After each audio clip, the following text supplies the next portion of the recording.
Good morning, team. Thank you so much for jumping on another episode of my Take Flight Weekly, episode number 295, Planning versus Procrastination. Stop hiding behind your business plan. And yes, on this 295th episode of my Take Flight Weekly podcast, I want to challenge you with a hard but necessary question. Have you been using your business plan and your business planning as a way of procrastination? Has it become a sophisticated form of procrastination? When I thought about that, that hit me hard. Actually, heard it on another podcast, and I wanted to bring it to the team here. Planning is meant to give clarity and direction. For many, it becomes a cycle of rewriting goals, tweaking those spreadsheets, and fine-tuning systems without ever moving into execution. This week's episode is designed to help you take an honest look at your approach so you can stop delaying and start executing at the level all of you are capable of. But before we dive in, let me remind you of my purpose, and that is to help you, the full service, full fee advisor and entrepreneur, become more productive and more fulfilled.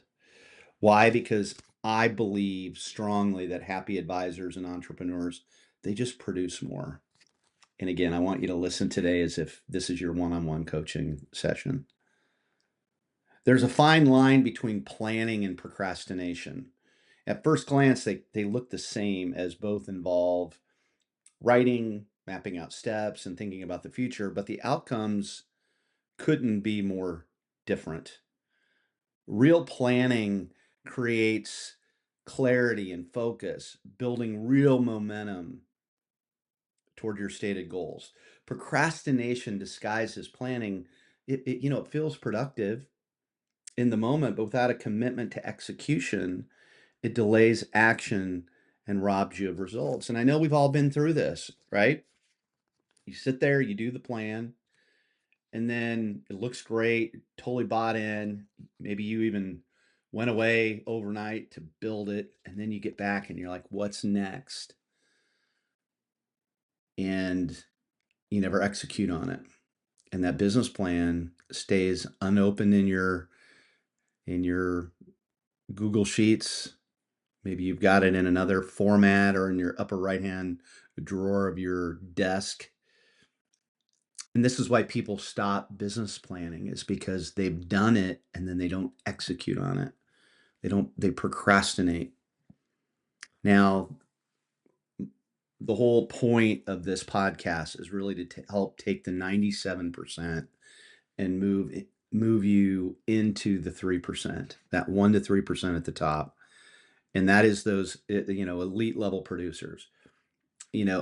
That group of people, that top 1 to 3%, never quit on the planning phase. They execute their vision and goals.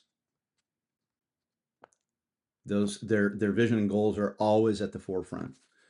They set clear direction. They identify the vital few actions that matter the most. They keep it simple.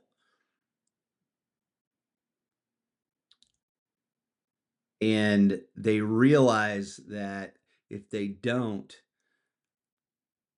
they're gonna move into a comfort zone. And that's what elite level producers fear the most, is getting into that comfort zone where it feels good. And that comfort zone keeps them from executing. There's a difference between living a predictable and enjoyable life in business and then being in the comfort zone. Okay, so these planning sessions are never meant to convert into decisive actions. Well, they are actually. They're meant to divert into decisive actions, but we want to avoid those comfort zones. Planning lets you feel in control without ever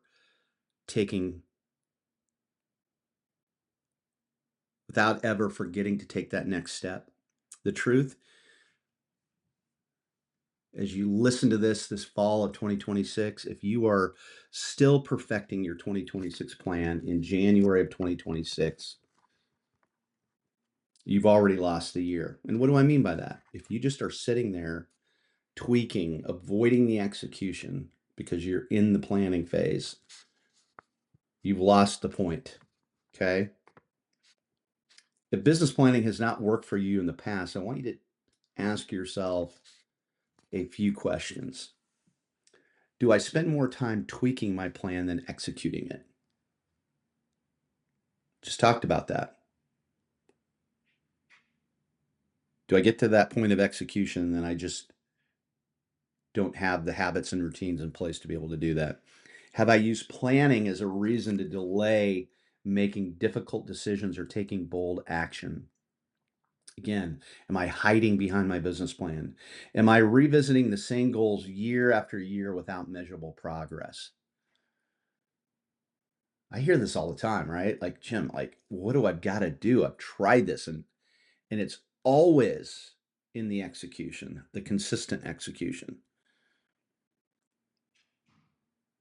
Do I feel a temporary sense of relief after planning, but I've never ever used that planning to create momentum?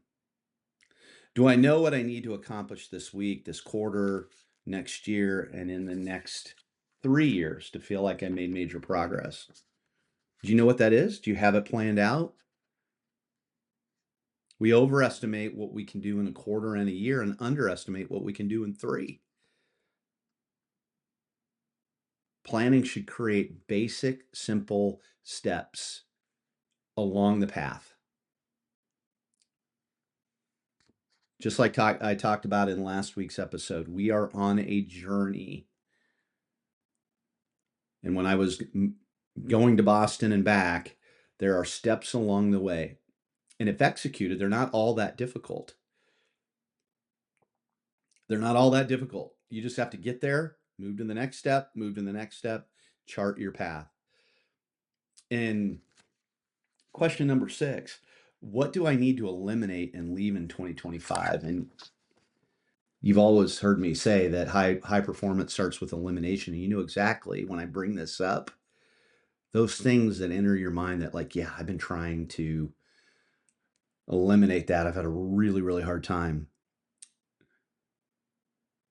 What is it that you need to leave in 2025? And then number 7, what is there in my 2026 plan that if I don't execute on it, I just need to realize that I will never execute on it. You've tried, haven't done it, you put it on there again.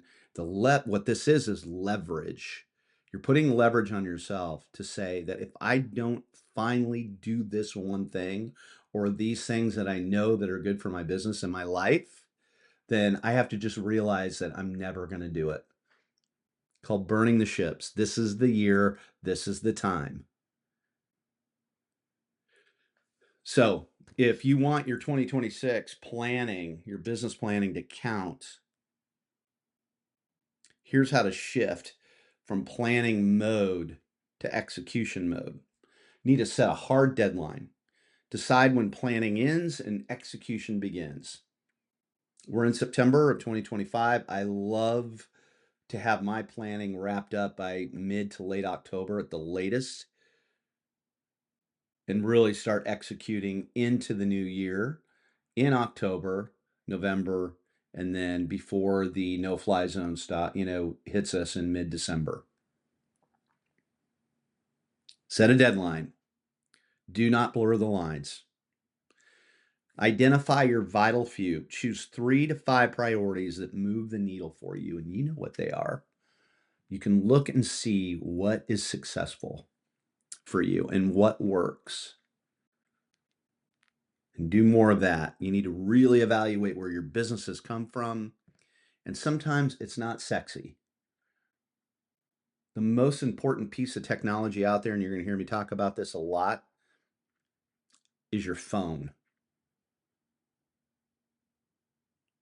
your device, can make phone calls, you can text, you can send in video text, you can send in DMs through your social media profiles. This is how you move the needle. Eliminate everything else. Eliminate what is not working for you. Use weekly checkpoints. Replace the perfecting the plan with weekly reviews that measure progress and keep you accountable. That weekly meeting with yourself on Sunday afternoon or Monday morning is maybe one of the most underrated pieces of high performance, because you take that weekly meeting and then you plan out your days and you set a priority for the week and you look at those next 10 in your CRM or on your list, your 5 lists. Who do I need to touch this week? And if you do that consistently over a long period of time, it's mathematically impossible for you not to grow your business. Tie planning into action. Every strategy should convert into specific habits, calendar blocks, or SOPs inside your business. One of my favorite guiding principles, which I'm going to feature on this week's email that supports this podcast, is if you see consistency, look for a system, process, habit, or routine. Consistency. It's the thing I hear from everybody. Man, Jim, I just need to be more consistent. You can't do that. You got to build the habits and rhythms and routines and systems and processes. That's what drives consistency. And then number 5, get external accountability. Everybody should have a accountability group, a mastermind, a coach, a mentor, somebody that you have a scheduled meeting to, and if during that scheduled meeting, you're going to discuss what you got done, what you're working on. Because in a lot of cases, you'll do it for somebody else before you'll do it for yourself. Anything that you can do to add leverage, right? If I don't get this done, I just have to admit I'm never going to do it. I'm going to have that meeting with my coach, my peer group, my mastermind, my accountability group. And I got to get this done because I don't want to be the one that just keeps not doing what I say I'm going to do. So those are the 5 things. Set a deadline, identify the vital few, use weekly checkpoints, tie planning to action, and get external accountability. Here's the truth. Planning without action is just intellectual entertainment. Planning without action is just intellectual entertainment. You don't need to hold another folder in your notes app or your Gmail or your perfectly colored coded spreadsheet. What you need is to decide, to commit, to move. Greatness doesn't come from just the plan, it comes from the courage to execute the plan. Make a choice right now. Are you going to keep hiding behind the planning process, or are you going to step in to the uncomfortable, messy, imperfect action that creates the results? Decide today that 2026 will not be another year of almost.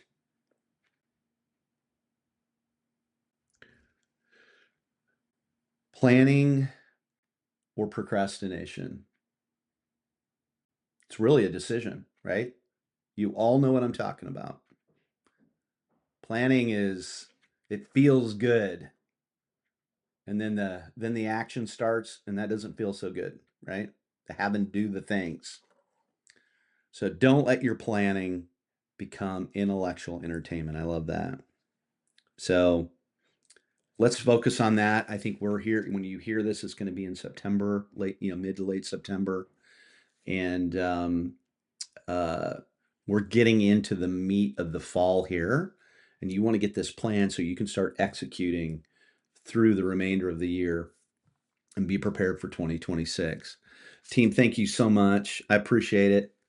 I'll talk to you next Monday.